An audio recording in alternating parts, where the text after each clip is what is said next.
So growing up in the early 2000s meant that you watched a lot of cartoons as a kid, and I watched My Little Pony Friendship is Magic, the fourth installment of the My Little Pony franchise. If you were anywhere on the internet around this time, chances are you've probably heard about this show and everything surrounding it. You know, the show about friendship, harmony, and racism. And being a fan of the show, I played with a lot of the toys. From brushables to blind bags, I played with anything G4 My Little Pony related. Of course, nearly none of them are in my possession now, because I'm stupid and had that cringy too old for toys phase. But I'm past that now. In today's video, I'm going to do an in-depth review of the My Little Pony Friendship is Magic Meet the Main 6 collection released in 2018. So we're going to start off with Twilight Sparkle, or Princess Twilight Sparkle as she is referred to now. Her toy is a bit interesting. You would think that for being the main protagonist of the show, she would at least be slightly taller than her toy. In reality, that's not the case. She's about the same height as everyone else. Overall, I like her sculpt, and it really captures her likeness from the show. Her cutie mark is a bit scuffed with one of the sparkles, but overall I think it's printed on pretty well. One thing to note is that none of these ponies had that much articulation aside from their tails, which are on a ball joint. Her front profile doesn't look so bad. She scales pretty well with this miniature bookstore that I had put together. Here you'll see Book Horse in her natural habitat. Up next is Pinkie Pie. Sculpt-wise, she's the most expressive out of everyone, I believe. Her tongue for some reason isn't painted, and she has this weird blue mark on her right front leg. The sculpt is very accurate, however, probably one of the best Pinkie Pie figures out there.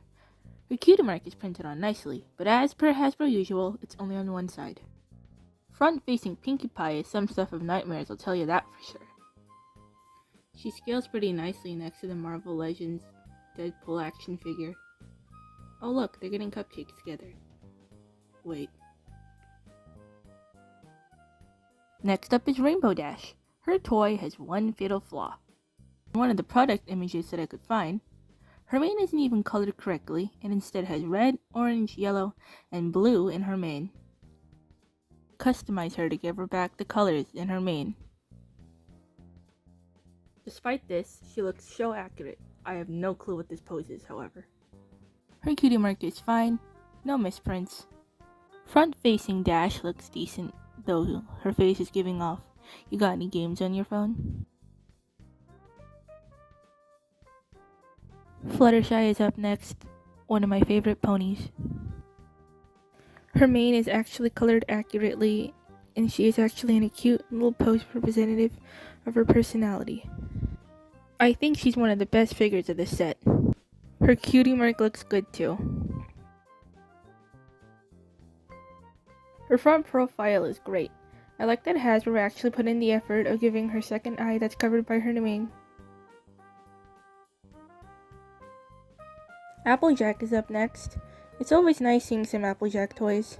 Poor girl often gets left out. She actually has her freckles on both sides of her face, and her hair ties are painted too. However, Hasbro has neglected to give AJ her hat, which in my opinion is very dumb. It isn't anything new though. That always happens, unfortunately. Her front profile is overall okay, except for that one teeny tiny misprint on her right eye. This is a good Applejack toy, but it just doesn't feel complete without her hat.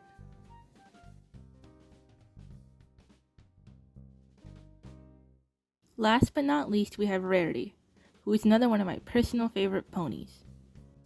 Her pose is very fitting for the certified drama queen, however, if you're not careful enough, you might tip her over. Like with Fluttershy, Hasbro painted her second eye, which I think is a good move. It would be quite uncanny to have Cyclops Rarity. Her cutie mark is printed on perfectly. Her front profile is a little funny, she looks a bit chubby here. Overall, the Meet the Main 6 collection is a very fun set. For costing about $15 to $30 depending where you buy them, they're a solid deal. Here they are scaled next to Sonic the Hedgehog, and next to one of the newest littlest pet shops. Link, Sentinel Prime. Transformers 1 is a great movie, by the way. You should see it if you haven't already. And Megatron. Oh yeah, Megatron. He actually likes My Little Pony. At least his Transformers Prime version of him does. Favorite pony is Twilight Sparkle. Neat. This set certainly isn't terrible. There are worse MLP toys out there. Like, for example, Oh my god, bro. Oh, hell no, man. What the fuck, man? I enjoy having this collection. It can be a great starting point for any beginning My Little Pony collector out there. Of course, it's not without its flaws, though. If you're an MLP fan, you should definitely pick this set up. It will definitely be worth it.